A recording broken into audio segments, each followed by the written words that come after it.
Hello दोस्तों, मैं हूं Nitish Chaudhary and welcome back to my channel. आज की वीडियो में बात करने वाले हैं क्रेडिट कार्ड के फायदे और नुकसान के बारे में और कैसे आप अपना सिबिल स्कोर जो है वो ठीक कर सकते हैं, बढ़ा सकते हैं और साथ ही साथ क्रेडिट कार्ड रिवॉर्ड पॉइंट्स का ज्यादा से ज्यादा फायदा उठा सकते हैं।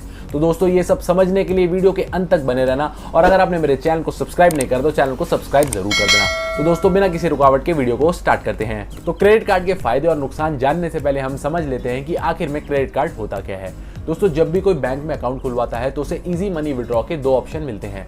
पहला होता है डेबिट कार्ड, जिसे ज्यादातर लोग एटीएम कार्ड से भी समझते हैं, और दूसरा होता है क्रेडिट कार्ड। दोस्तों, डेबिट कार्ड से आप उतने ही पैसे निकाल सकते हैं जितने आपके अकाउंट में पैसे होंगे।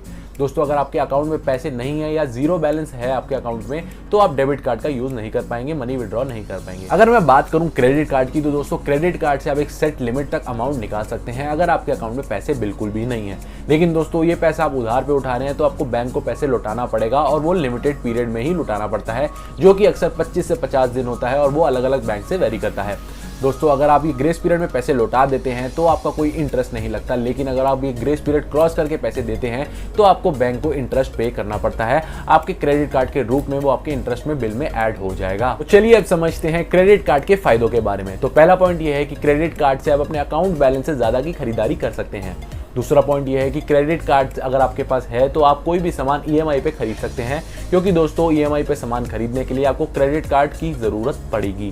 क्योंकि अगर आपके पास क्रेडिट कार्ड नहीं है तो आपको कोई लोन लिमिट कार्ड या फिर ईएमआई कार्ड बनवाना पड़ेगा, जैसे कि बजाज फाइनेंस बनाता है। तीसरा पॉइंट ये है कि क्रेडिट कार्ड पे आपको थोड़े टाइम के लिए पैसे बिना इंटरेस्ट के उधार मिल जाते हैं। दोस्तों, जब भी आप कोई शॉपिंग करते हैं या कोई पेमेंट करते हैं क्रेडिट कार्ड से, तो बैंक आपको पैसा चुकाने के लिए 1 से 1.5 महीना देता है, जिसे हम ग्रेस पीरियड कहते हैं। अगर आप उस ग्रेस पीरियड में पैसे चुका देते हैं तो आपको कोई उस पैसे पे इंटरेस्ट नहीं देना पड़ता। चौथा पॉइंट ये है कि अगर आपके पास क्रेडिट कार्ड है तो आपको कैश कैरी करने की जरूरत नहीं पड़ती और ये कैशलेस ट्रांजैक्शन को बढ़ावा देता है। और ये सेम पॉइंट, ये बेनिफिट जो है ये आपको डेबिट कार्ड में भी मिल जाता है। पांचवा पॉइंट ये है कि अगर आपके पास क्रेडिट कार्ड है और आप उससे शॉपिंग करते हैं तो आपको हर शॉपिंग पे, हर स्पेंड पे जो है कुछ पॉइंट्स मिलते रहते हैं। हालांकि ये पॉइंट्स थोड़े कम होते हैं या बहुत ही कम होते हैं, लेकिन जितना आप क्रेडिट कार्ड यूज करते रहते हैं ये पॉइंट्स बढ़ते रहते हैं और बाद में ये आपके अगली शॉपिंग में, अगली ट्रांजेक्शन में पॉइंट्स यूज हो जाते हैं। छठा फायदा इसका ये है कि आपको काफी सारे क्रेडिट कार्ड्स पे कोई भी एनुअल चार्जेस नहीं देने पड़ते। यानी अगर आप क्रेडिट कार्ड पूरे साल यूज करते हैं तो ईयर एंड में आपको उसके कोई चार्जेस नहीं पे करने पड़ते। और सातवां फायदा ये है कि जब भी आप क्रेडिट कार्ड से शॉपिंग करते हैं तो मंथ एंड पे आपको एक स्टेटमेंट मिल जाती है, जो आपके अगले महीने के बजट बनाने में काम जरूर आएगी। तो चलिए अब समझते हैं क्रेडिट कार्ड के नुकसान के बारे में। दोस्तों, क्रेडिट कार्ड में काफी सारे हिडन चार्जेस होते हैं जिसके बारे में कोई भी नहीं बताता है और यहाँ तक तो काफी बार बैंक्स भी नहीं बताते हैं और वो मंथ एंड में अमाउंट आपके बिल में लग के आ जाता है, आपके सामने आ जाता है कि भाई साहब इसको पे कर दीजिए। अब आप ये सोच रहे होंगे कि बैंक्स काफ़ी बार इसको क्यों नहीं बताता है, हमारे साथ ऐसा क्यों करता है। तो भाइयों, बैंक्स की जो कमाई हो रही है वो ज़्यादातर हिडन चार्जेस पे ही हो रही है, तो इसलिए जो है बैंक्स इन चीज़ों को अवॉइड कर देता है। अब ये क्रेडिट कार्ड से पैसे उधार पे मिल जाते हैं, बिना इंटरेस्ट के पैसे उधार मिल जाते हैं थोड़े टाइम के लिए, ये तो फ़ायदे बड़े अच्छे लगते हैं। लेकिन आपने कभी ये सोचा है कि अगर आपने क्रेडिट कार्ड की पेमेंट नहीं करी टाइम पे तो क्या होगा?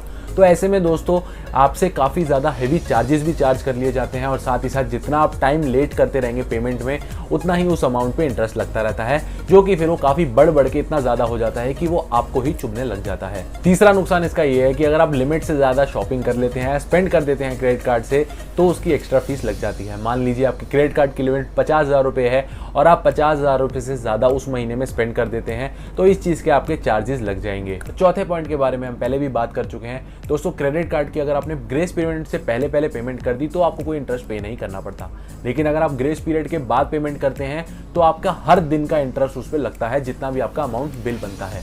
मान लीजिए आपका क्रेडिट कार्ड की स्पेंडिंग 20,000 रुपये है, तो अगर आपने ग्रेस पीरियड के बाद उसकी पेमेंट कर रहे हैं, यानी 5 दिन बाद पेमेंट कर रहे हैं, तो ये मान लीजिए कि 5 दिन आपका वो इंटरेस्ट लगेगा, अलग अलग दिन लगेगा। चलिए अब जानते हैं कि क्रेडिट कार्ड आपकी लोन लेने में कैसे मदद करता है और क्रेडिट कार्ड आपका सिबिल क्रेडिट स्कोर कैसे बढ़ा देता है। वही सिबिल क्रेडिट स्कोर जो आपकी लोन लेने में मदद करता है, यानी अगर आपका ज्यादा सिबिल स्कोर है तो आपको लोन मिलने के चांसेस ज्यादा हो जाते हैं। जब भी हम किसी बैंक से लोन या फिर क्रेडिट कार्ड के लिए अप्लाई करते हैं तो बैंक सबसे पहले फाइनेंशियल और सिबिल स्कोर ही चेक करता है और उन सिबिल स्कोर और फाइनेंशियल्स के देखते ही बैंक ये डिसाइड करता है कि कितना लोन अमाउंट आपको सैंक्शन किया जाएगा और कितनी क्रेडिट कार्ड की लिमिट आप ले सकते हैं। अब दोस्तों, एक आम आदमी के लिए हर चीज़ इकट्ठा कैश पे खरीदना या फिर लमसम पेमेंट करके देना बहुत ही ज़्यादा मुश्किल हो जाता है, इसलिए कंपनी जो है लोन और या फिर क्रेडिट कार्ड देती है। अब क्रेडिट कार्ड या लोन देने से पहले कंपनी ये जरूर चेक करती है कि आपकी इतनी हैसियत है कि आप वो पैसा वापस लौटा देंगे, और इसलिए सिबिल स्कोर और अच्छा फाइनेंशियल होना बहुत जरूरी होता है एक लोन या फिर क्रेडिट कार्ड लेने के लिए। चलिए अब मैं आपको बताता हूँ कि आखिर में सिबिल स्कोर होता ही क्या है। दोस्तों, सिबिल स्कोर एक 3 डिजिट का नंबर होता है जो आपकी क्रेडिट हिस्ट्री को बताता है कि अगर आपने कोई पहले लोन लिया था तो उसको कितने टाइम में आपने रीपेमेंट कर दी और आपकी बैंक स्टेटमेंट क्या कहती है। इन्हीं कुछ चीजों पर ध्यान रखते हुए आपका सिबिल स्कोर बनाया जाता है।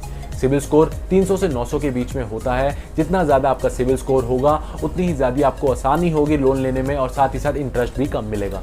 दोस्तों, 700 से ऊपर का सिबिल स्कोर काफ़ी अच्छा माना जाता है, और वही उसी में लोन लेने के चांसेस जो है, लोन अप्रूव होने के चांसेस ज़्यादा हो जाते हैं। वही 500 से नीचे का सिबिल स्कोर थोड़ा बेकार माना जाता है, और अगर उससे आपका कम स्कोर है तो लोन मिलने में या क्रेडिट कार्ड मिलने में आपको प्रॉब्लम हो सकती है। तो दोस्तों, मैं उम्मीद करूंगा ये वीडियो आपके किसी काम आई होगी और आपको अब क्रेडिट कार्ड के नुकसान और फायदे के बारे में जरूर पता चल गया होगा। अगर आपको वीडियो पसंद आई हो तो वीडियो को लाइक जरूर कर देना और मेरे चैनल को सब्सक्राइब करना मत भूलना। तो मिलते हैं नेक्स्ट वीडियो में एक नए टॉपिक के साथ। तब तक के लिए दोस्तों, अलविदा।